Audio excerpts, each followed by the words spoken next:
paraît essentiel de laisser une trace pour la famille, et puis au-delà de ça, j'ai voulu donner une sorte de message d'espoir pour tous ceux qui ont vécu l'adversité. De ce fait, doivent se donner des objectifs, un espoir de vie. Bon, je suis né en 1951, je suis né au Vietnam, d'un père français et d'une mère vietnamienne. Donc mon père est parti, je pense, dans les années en 1935 et a connu à ce moment-là plusieurs épisodes, et des épisodes de guerre, puisque à l'époque on était à la fin de la Première Guerre mondiale, dans les années 40. Et ensuite, il a connu un deuxième épisode sanglant qui est l'insurrection des nationalistes vietnamiens commandée par Ho Chi Minh et qui a donné lieu en fait à la guerre d'Indochine. Les enfants, c'était une période assez prospère pour nous, puisque en fait, malgré la situation de guerre, puisqu'on était en pleine guerre d'Indochine, nous avons à peu près vécu correctement.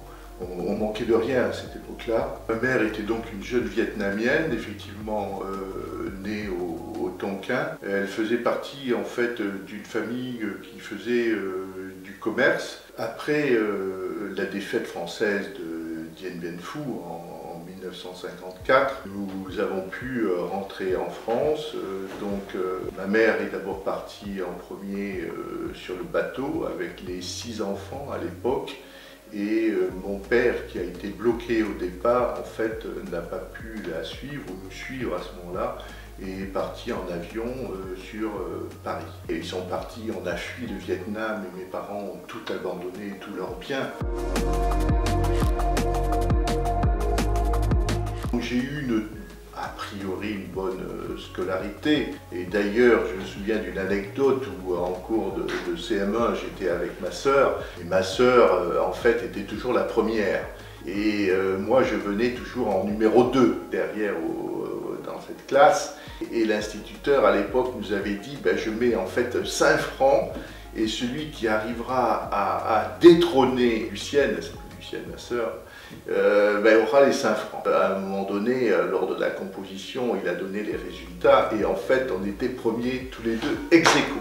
Ce que je regrette un peu, c'est qu'à l'époque, effectivement, mais malheureusement, je pense que c'est toujours un peu d'actualité, il y avait quelques élèves qui étaient relégués au fond de la classe, quoi. Ces élèves relégués au fond de la classe, tout ça parce que, en fait, ils étaient différents des autres, ils avaient certainement d'autres compétences, mais ils ne suivaient pas le rythme.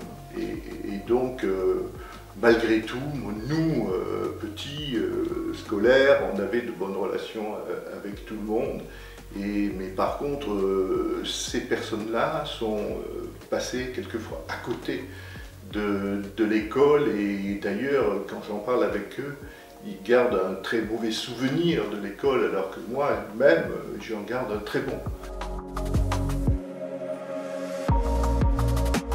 Le titre du livre est « De l'Indochine au Périgord », comme sous-titre « Une histoire peu ordinaire, un passé très présent ». J'ai écrit ce livre essentiellement pour laisser une trace pour la famille, puisque en fait, les enfants, les petits-enfants, connaissent pas l'histoire de cette guerre d'Indochine, des blessures du temps. Donc il me paraît essentiel de laisser une trace pour la famille, et puis au-delà de ça, j'ai voulu donner une sorte de message d'espoir pour tous ceux qui ont vécu un peu l'adversité et qui de ce fait doivent se donner des objectifs, un espoir de vie. Donc au-delà de l'histoire familiale, un peu ce retour sur le passé, la mémoire des disparus, la mémoire des morts, et puis un message d'espoir pour les jeunes qui, comme ça, voient les difficultés qu'ont eu beaucoup de personnes, les moments tragiques, et leur donner aussi l'espoir, puisque moi j'ai traversé effectivement, enfin mes parents ont traversé ces moments, je dirais, tragiques, mais malgré tout, donc ils ont tout perdu dans les années 56 avec le retour en France, ils ont laissé toute leur richesse, Mais malgré tout, je veux dire, la famille s'en est sortie par l'engagement de mes parents, leur bienveillance, et puis nous les enfants, par le fait qu'en fait on n'avait qu'une seule richesse, c'était l'instruction et l'éducation. Prenant le vécu de mes parents, j'ai associé ce vécu à la grande histoire.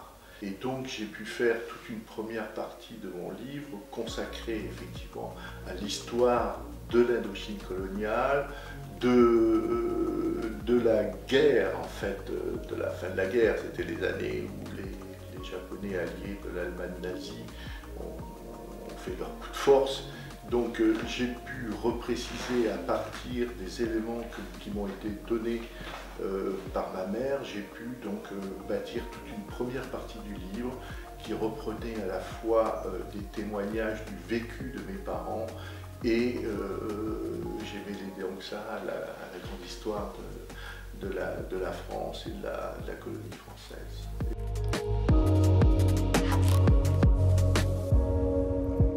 Je pense que l'école primaire travaille, développe le socle des apprentissages fondamentaux. Écrire, savoir calculer, savoir s'exprimer, essayer de faire le moins de fautes d'orthographe possible. Ça, c'est effectivement le fondamental. Il est essentiel pour les enfants d'acquérir ce socle fondamental. Tous les enfants doivent être aidés, doivent être motivés pour effectivement, je dirais, travailler à l'école. Et je pense que je dirais aux enfants, il y a un temps pour tout. Il y a un temps pour les loisirs, il y a un temps aussi pour le travail. Je pense qu'il ne faut pas qu'ils se découragent. Les enfants qui ont des difficultés, ils ont des compétences. Au-delà des compétences, je dirais, scolaires, ils ont peut-être certainement d'autres compétences. Tout le monde a des compétences. S'il a une difficulté, qu'il l'exprime à l'enseignant, qu'il l'exprime à ses parents. Il y a toujours une solution. Et il y a toujours, s'il y en a besoin, le petit coup de pouce qui l'aidera.